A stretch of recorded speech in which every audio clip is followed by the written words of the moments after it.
Hi there guys, I hope you are having a good day. Now, apparently Kubrat Pulev has said that he's going to shred Anthony Joshua to pieces. Now, also, Kubrat Pulev's promoter has said that Eddie Hearn is someone who just talks crap and he often says things and then doesn't follow through. He's notorious for it.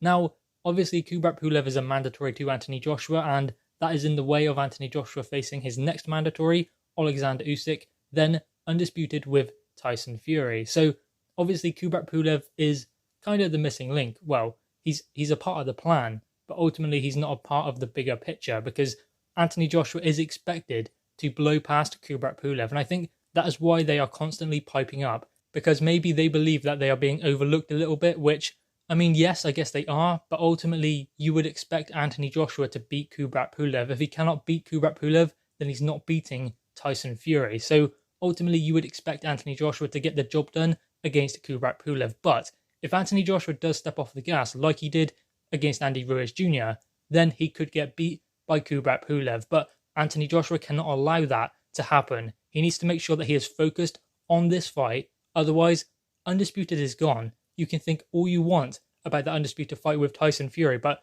if he does not beat Kubrat Pulev, there's no Undisputed fight. That is why Anthony Joshua needs to focus on Kubrat Pulev at the moment. Now, him saying that he's going to shred Anthony Joshua to pieces is kind of laughable because if Anthony Joshua is at his best, then he stops Kubrat Pulev round 5, 6, maybe 7. But ultimately, Kubrat Pulev doesn't have the skill set, he doesn't have the toughness to stick it with Anthony Joshua.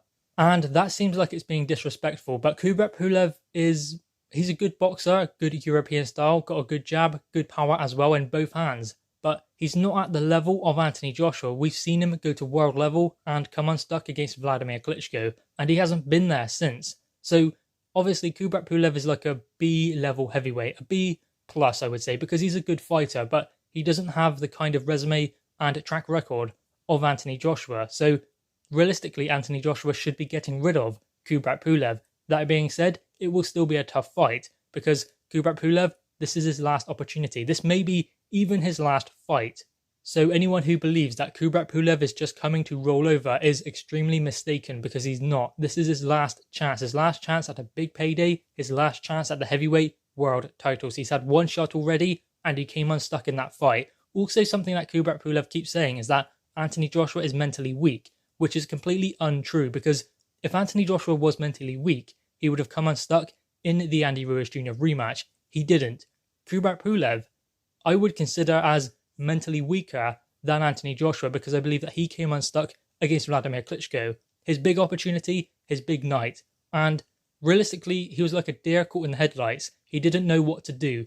As soon as he was hurt, he was trying to trade with a powerful puncher. As soon as he was hurt, he stood bolt upright, feet together, square, in the center of the ring, almost waiting for that left hook to come. So Kubrat Pulev came unstuck against Vladimir Klitschko, and I think that was down to the mental pressure as well, and Vladimir Klitschko was just the better man on the night. So ultimately, if Anthony Joshua wants to keep Undisputed alive against Tyson Fury next year, he must come through Kubrat Pulev, and I think that it would be more beneficial for Anthony Joshua to get rid of him early or in the mid-rounds. He doesn't want to slugfest or be taken late with Kubrat Pulev. It's alright if he outboxes him and maybe stops him late, but he doesn't want to get dragged into a war where he's not mentally up for it, and Pulev comes stronger and more stern than he thought, and kind of has to go through the trenches. Anthony Joshua does not want that, especially considering his next fight will be Alexander Usyk after Kubrat Pulev, his WBO mandatory, then going into Tyson Fury, then Tyson Fury again. That is some tough fights that Anthony Joshua has coming up, but I guess Anthony Joshua is used to it. He has continuously fought top 10 opponents.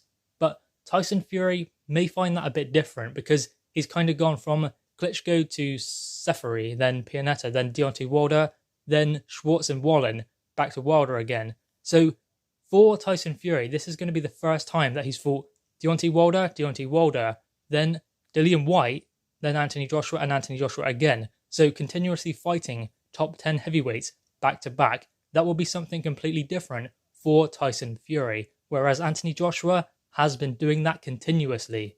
So it will be interesting to see how both Anthony Joshua and Tyson Fury come out the other end of dealing with their obligations and mandatories when they go into their fight together. Anyway, guys, what are your thoughts on this? Pulev's comments towards Anthony Joshua. Drop your thoughts in the comments below, leave a thumbs up, and subscribe if you are new.